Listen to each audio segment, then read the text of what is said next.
Hola, esto que empieza es un resumen del curso Construyendo redes inalámbricas comunitarias de Internet Society. Los materiales del curso están disponibles para su libre acceso en la página web de Internet Society, en la sección de tutoriales, y con ellos son con los que realizamos este resumen.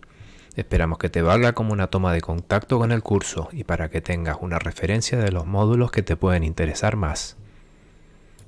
Yo asistí a este curso aprovechando la oportunidad que le dieron algunos miembros de los diferentes chapters de Internet Society. Se celebró de manera virtual desde abril hasta junio de 2020 y fue impartido por Roberto Zambrana. El curso está dividido en 12 módulos, que son estos que se ven por pantalla. Vamos a ir resumiéndolos uno por uno. Empezamos. El módulo número 1 trata de los estándares para las redes inalámbricas IEcubo. Los estándares IEcubo son documentos que garantizan la interoperabilidad, en nuestro caso de las redes inalámbricas, independientemente del fabricante de nuestro hardware. El grupo 802 estandariza muchos componentes de redes. En concreto, el grupo 802.11 está dedicado a las comunicaciones inalámbricas, también llamadas Wi-Fi.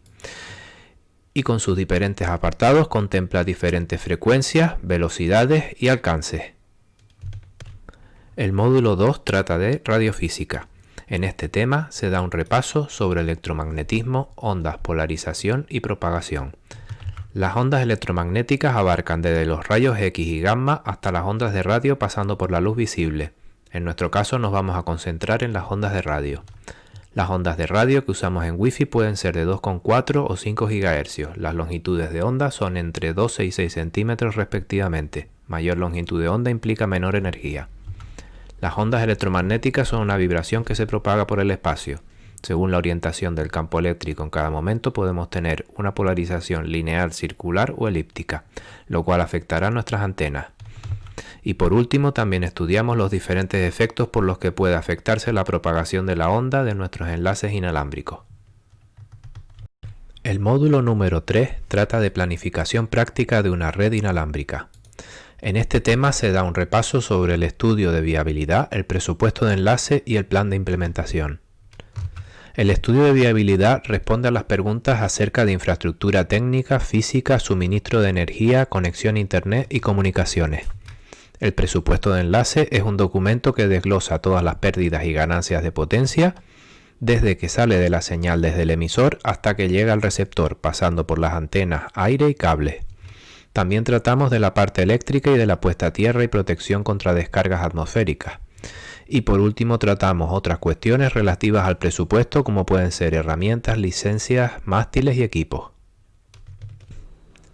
El módulo número 4 trata de introducción a las redes.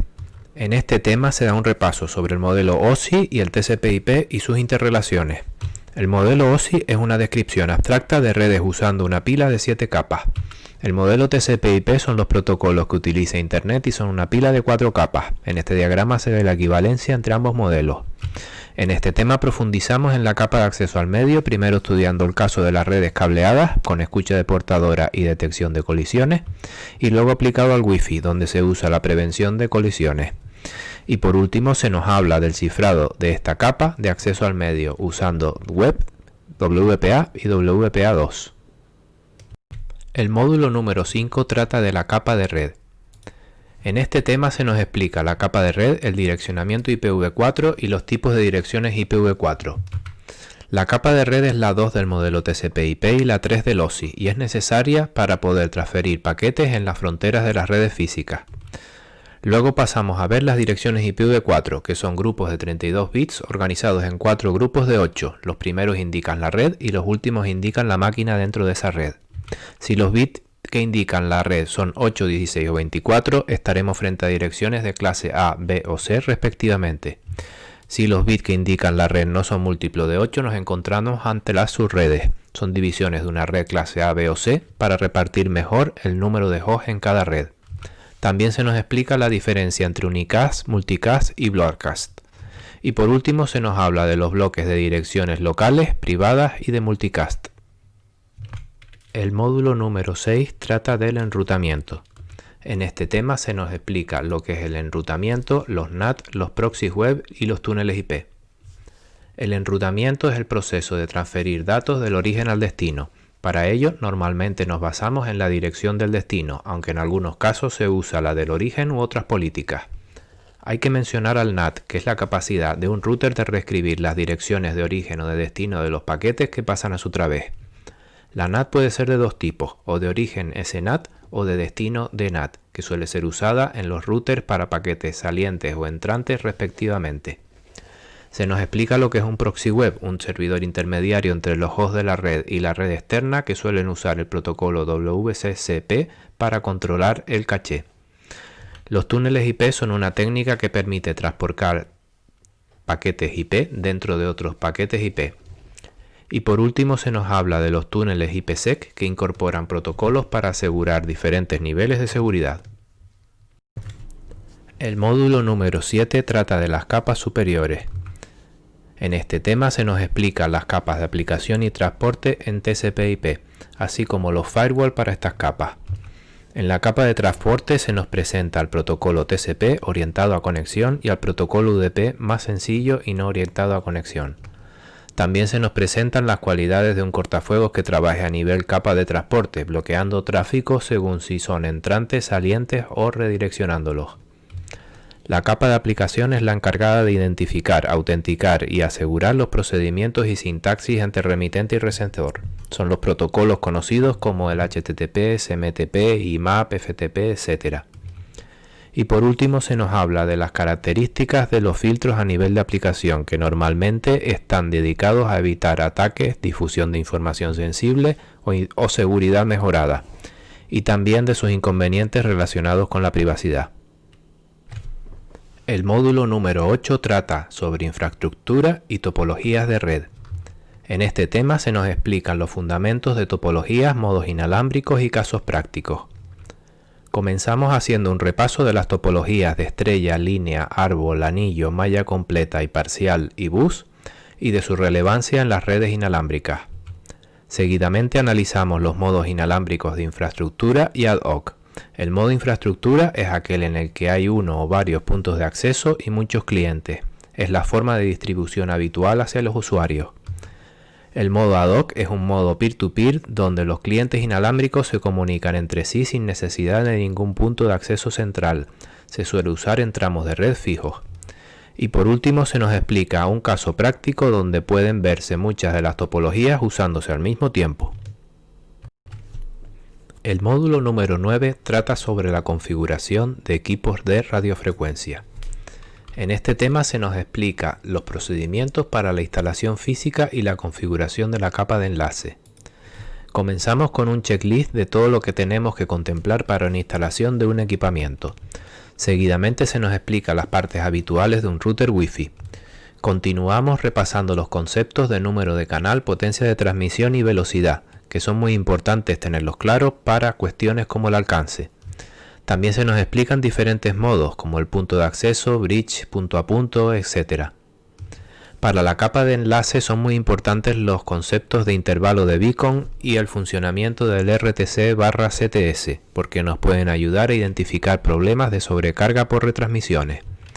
Y por último se nos introduce a Radius, un mecanismo de autenticación externo que puede mejorar mucho la autentificación tradicional. El módulo número 10 trata sobre cómo hacer que una red inalámbrica sea segura. En este tema se nos explican diferentes amenazas y medidas defensivas para los routers, firewall, switches y a nivel de hacking.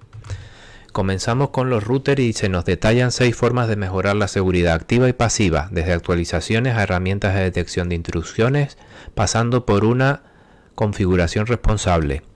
Seguidamente se nos presentan 4 formas de mejorar la seguridad en el firewall de nuestra instalación. Son importantes los conceptos de filtros, auditorías y las redes perimetrales. Continuamos con los switches, en especial las VLANs y las configuraciones responsables. Y por último se nos detallan una batería de ataques que pueden vulnerar nuestras redes para poder conocer la forma de defenderse ante cada uno de ellos. El módulo número 11 trata sobre ejemplos de configuración de puntos de acceso inalámbricos. En este tema se nos explica cómo configurar un router MikroTik con seguridad y redundancia. Estos son los pasos que habría que completar para configurar un router MikroTik, dependiendo de si lo queremos en modo puente o en modo router. Para toda la explicación se nos presenta una especie de emulador con el que podemos configurar casi exactamente como si se tratara de un hardware de verdad. Y por último se nos presenta la configuración de un router Linksys con el sistema de OpenWRT sin entrar en detalle. El módulo número 12 trata sobre la resolución de problemas en una red inalámbrica. En este tema se nos explica una metodología de resolución de problemas, herramientas para su solución y finalizaremos aplicando los conocimientos a 3 casos prácticos. Para seguir esta metodología empezaremos con unas nociones básicas para entrar al problema con paso firme y para avanzar paso a paso sin perdernos. La primera de esas tácticas pasa por resolver los problemas de abajo a arriba, empezando a probar por la capa física y subiendo hasta que demos con el fallo. La otra táctica posible es de arriba hacia abajo, empezando por la aplicación en sí para ir bajando de capa hasta terminar en la capa física. Y la última táctica es empezar del centro, verificando primero si hay conectividad IP en la capa 3, si no hay seguimos hacia abajo y si hay seguimos hacia arriba. Como parte muy útil se nos presenta de forma personalizada las herramientas adecuadas para analizar cada una de las capas del modelo OSI. Conocerlas todas será nuestra navaja suiza ante los problemas. Y acabamos analizando los problemas de 3 usuarios desde un punto de vista práctico. Con esto concluye el resumen del curso Construyendo redes inalámbricas comunitarias. Si quieres profundizar en alguna de las partes tienes el enlace debajo del vídeo. Muchas gracias por su atención.